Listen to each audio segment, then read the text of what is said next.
그 파운드리 말고 네네. 메모리 반도체의 미래도 좀 밝은 편일까요? 네. 메모리 반도체는 결국 그 어떤 CPU, 프로세서들이잖아요. 예, 예. 이제 CPU라는 게 있고, GPU라는 게 있고, 뭐 요즘에는 이제 AP를 많이, 이제 프로세서로 많이 쓰고, 네. 이제 AI가 많이, 이제 활용이 되다 보니까 AI에 전용화된 NPU라는 게 있습니다. 이 프로세서에 맞춰서 이제 D램도 더 수요가 많이 필요해지고, 네. 그리고 이제 빅데이터들을 계속해서 저장해야 되잖아요. 네, 네, 네. 그러면 이제 서버 스토리지, SSD 같은 것들도 수요가 늘어날 수밖에 없는 건데, 이제 AI라는 부분하고 이제 결국 자율주행차라는 것도 결국 AI를 기반으로 해서 이제 다 구현이 되는 건데, 네. AI라는 이 트렌드가 메모리 산업을 조금 저는 바꿔놓을 수도 있다고 보고 있어요. 그러니까 어떤 측면이냐면, 기존의 메모리 반도체라는 거는 어떻게 보면 그 기성품이죠.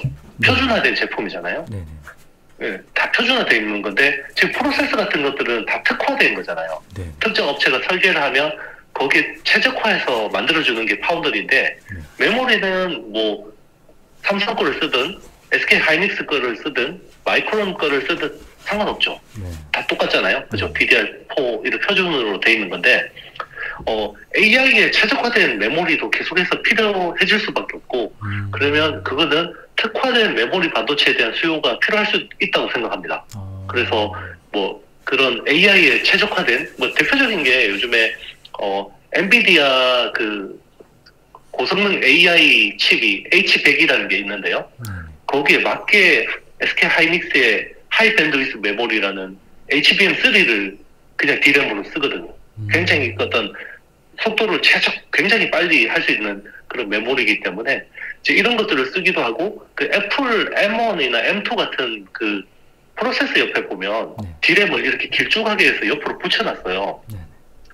그거는 어떻게 보면 범용화된 D램은 아니거든요. 그걸 이제 UMA라고 합니다. 그러니까 Unified Memory Architecture라고 하는데 이제 앞으로 이런 시장이 계속 커질 것 같아요. 그러면 기존에는 다 기성품 메모리만 만들었는데 이제는 우리 칩에 최적화된 메모리를 만들어줘라는 이제 그런 시장들이 올 수 있다고 생각하고 그거를 가장 좀 눈여겨보고 주목하는 회사가 삼성전자가 아닌가 그런 생각을 해요. 네. 그러니까 메모리도 더 고도화될 수 있다 이 말씀이시네요. 그렇죠. 고도화되는 것과 더불어서 최적화. 최적화. 그러니까 우리 프로세스에 맞게 최적화되어 있는. 이제 기존의 범용이잖아요. 네네네. 어떻게 보면 다 그 어떤 레디메이드 돼 있는 어떤 범용인데 이제 이게 우리 칩에 최적화된 메모리를 만들어줘 이런 수요들이 생긴다는 거죠. AI 때문에. 지금 많은 투자자분들이 이제 삼성이랑 하이닉스를 제일 많이 보유하고 있잖아요.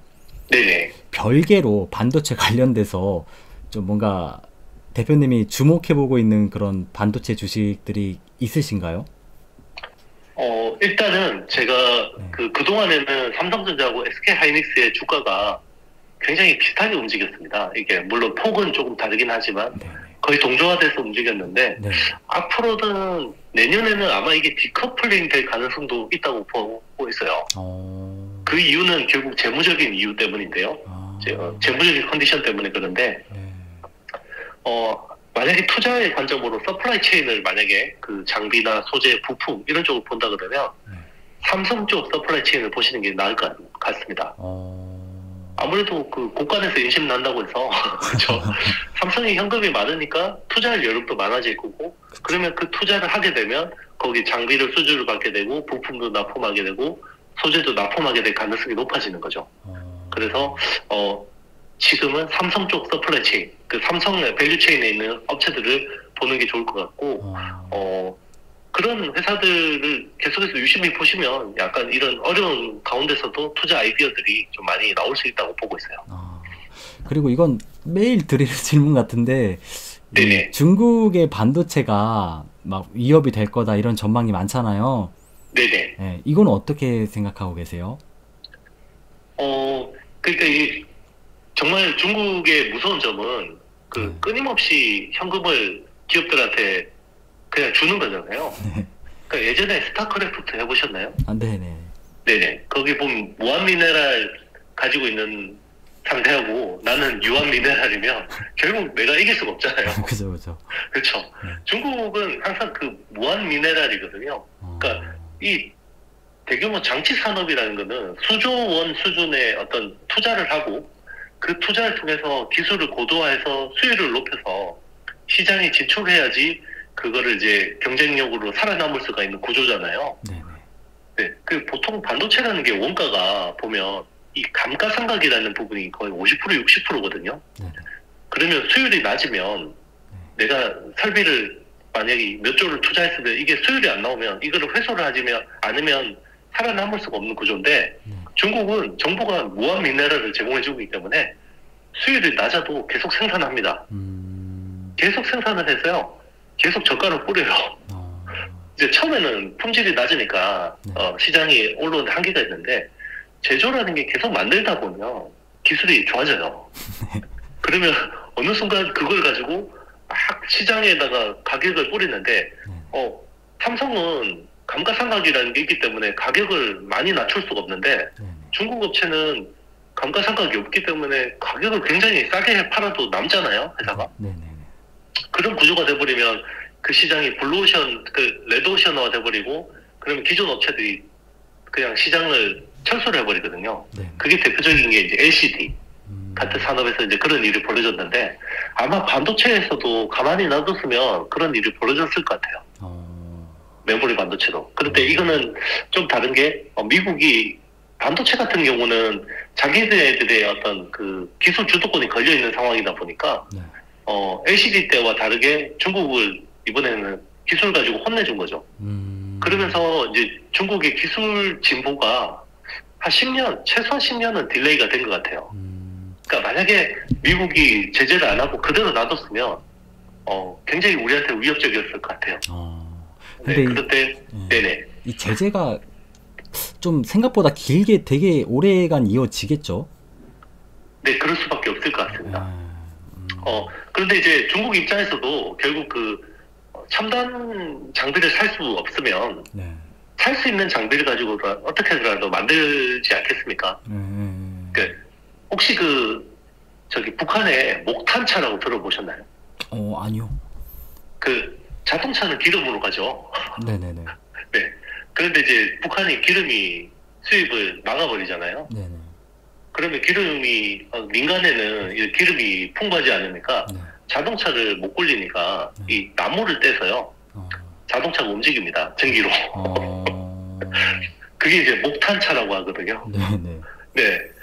아마 중국도 그런 반도체를 만들 것 같아요. 그러면 이 첨단 공정을 막아버렸잖아요. 뭐 파운드리 같은 경우는 14나노 이하의 기술을 못 들어가게 했고 디램은 18나노 이하의 기술을 못 들어가게 했고 랜드 플래시는 128단 이상의 기술을 못 들어가게 했으니까 그러면 그거 외에 나머지 장비 가지고 약간 프랑켄슈타인 같은 칩을 만들어서 어떻게든 쓰지 않겠습니까? 그럴 수도 있겠네요. 네네. 저는 그럴 가능성이 높다고 봐요. 근데 어쨌든 중국 정부가 이번에도 185조 원 수준의 어떤 지원을 한다고 그러잖아요. 네네. 그럼 돈은 계속 뿌려요. 근데 돈을 뿌리는데 이거를 돈을 가지고 살 수가 없는 거죠. 첨단 장비를. 네. 그러면 살 수 있는 장비 가지고 어떻게든 만들어 보려고 하겠죠. 중국 입장에서는. 계속 지켜봐야 되겠네요, 일단. 네네, 맞습니다. 그러면은 혹시 대표님도 주식 투자 하시나요? 주식 투자하고 있습니다. 그 혹시 그러면 반도체를 제외하고 그냥 네네. 전체적으로 주식 시장을 봤을 때 네네. 전체적인 시장을 좀 어떻게 보고 계신지만 짧게 얘기해 주시면 좋을 것 같거든요. 네, 뭐 지금 같은 시장을 사실은 저는 처음 봤어요. 2022년 같이 이렇게 끊임없이 흘러내리는 시장은 처음 봤는데, 저는 이제 금융위기도 겪어봤거든요. 네네네.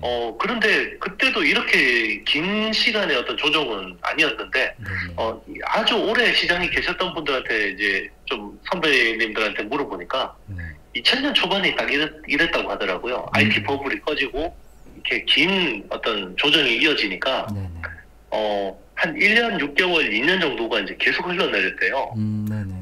그래서 이제 많은 사람들이 주식 시장을 떠났고, 그래서 많이 접었는데, 2001년 그때 9.11 테러 이후부터 또 다시 완전히 양적 완화를 하면서 네네. 이 장기 호황 사이클이 이어졌거든요. 그 금융위기 전까지 그 골디락스 경제라고 그랬죠. 그때는 네네. 미국하고 중국의 어떤 그 팀워크가 워낙 좋았던 시절이었고, 그때 한국 증시가 굉장히 레벨업을 한 건데요. 아마 이번에도 그런 어떤 긍정적인 회로를 돌린다 그러면 그런 흐름이 나올 수 있지 않을까. 네, 일단은 올해 내년 한 해 내내 흘렀잖아요. 그러면 내년은 한 6개월 정도, 이제 반기 정도는 조정을 받고, 어느 정도에 그 이후부터 많은 사람들이 떠날 것 같고, 시장을. 네네. 그 이후에 큰 또 호황 랠리가 오지 않을까, 이렇게 이제 희망 회로를 한번 돌려봅니다. 알겠습니다. 그 혹시 네. 반도체 투자자분들께 네네. 마지막으로 전하고 싶은 메시지 같은 게 있으실까요? 네네. 일단 이제 주식 시장은 사실 그 반도체도 마찬가지고요. 이게 상승하고 하락을 반복을 합니다. 그죠? 네네. 그런데 이게 어떻게 보면 홀짝이잖아요. 그죠. 근데 왜 이렇게 맞추는 사람이 적을까? 그죠? 그게 이제 보면 그런 것 같아요. 이제 저도 마찬가지인데요. 대다수는 이제 자신의 문제점을 알아요.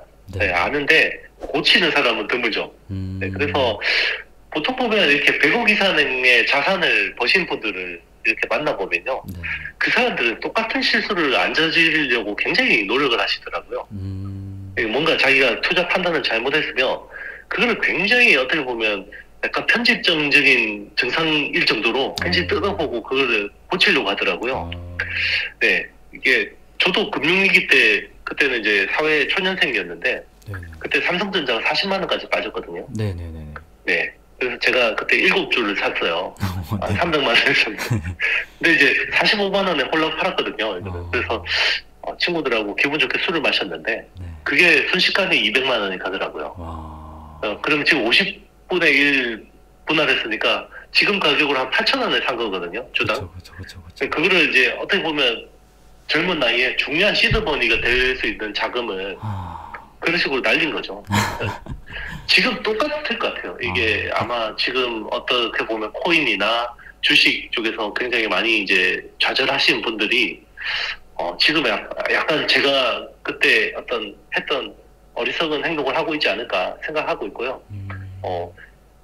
이럴 때일수록 굉장히 절망적일수록 그 바텀업으로 좋은 회사들 발굴을 해서 자기가 장기적으로 끌고 가서 수익을 낼 수 있는 회사를 찾는 게 훨씬 더 자기 인생에서 이로울 거고, 그게 어떻게 보면 자기가 기회를 놓치지 않기 위해서 해야 될 행동이라고 생각합니다. 되게 좋은 말씀인 것 같습니다. 네. 오늘 말씀하신 거 다 들어봤는데요.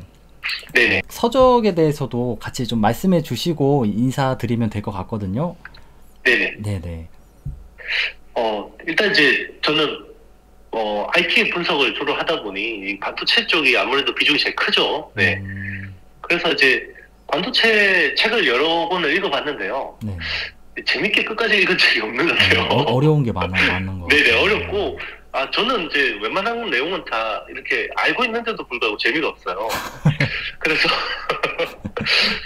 이게 좀 책을 재밌게 읽었으면 좋겠다라는 생각으로 일단 썼고요. 네. 그래서 제가 쓴 책은 반도체 기본서 설명서가 아니고요. 철저한 반도체 투자서입니다. 그래서 투자자들을 위한. 네네, 맞습니다. 네. 그래서 반도체를 그렇다고 해서 뭐 반도체에 관심이 있으신 분들도 보시면 좀 도움이 될 수도 있고요. 이게 최대한 좀 실질적으로 도움이 되는, 투자에 도움이 되는 내용을 쓰려고 했는데요. 이게 보통 교수님들이나 연구원분들은 약간 이제 본인의 그런 어떤 컴플라이언스 이런 이슈 때문에 약간 뭉뚱그려서 쓰잖아요. 네네. 이제 어떤 기업에 대해서. 예. 근데 저는 이제 해당 산업이나 어떤 수혜를 보는 기업에 대해서 그대로 다이렉트로 써놨고요. 그리고 이제 그 초판 발행부에 한해서 이게 제가 10개의 기업 종목 분석한, 그냥 제가 여의도에서 분석하는 보고서처럼 해서 이렇게 브록으로 제공을 합니다. 그래서 초판을 꼭 사시면 이게 그 보고서라는 게 휘발성이 있잖아요. 그래서 굳이 나중에 지나면 의미가 없기 때문에, 그래서 초판에만 굳이 이렇게 좀 드린다라는 점 좀 양해 말씀드리겠습니다. 저도 오늘 인터뷰 하면서 내용 너무 설명을 잘해 주셔가지고 한 권 구매해서 한번 읽어볼 생각이에요. 네, 감사합니다. 저 달팽이 투자는 저도 계속해서 열심히 보고 있고요. 네, 너무 우리 구독자분들의 멘탈 잡는데 많은 도움을 주시는 것 같아요. 네, 감사합니다. 그래서 굉장히 너무 좋은 채널이고 우리 대표님하고 이렇게 인터뷰를 하게 돼서 너무 영광이었고요. 이게 정말 힘든 한 해였는데 내년에는 이제 토끼 해잖아요. 그래서 깡총깡총 자산이 좀 점프하는 그런 모습을 보여줬으면 좋겠습니다. 그러네요. 새해 복 많이 받으시고요. 새해 복 많이 받으시고.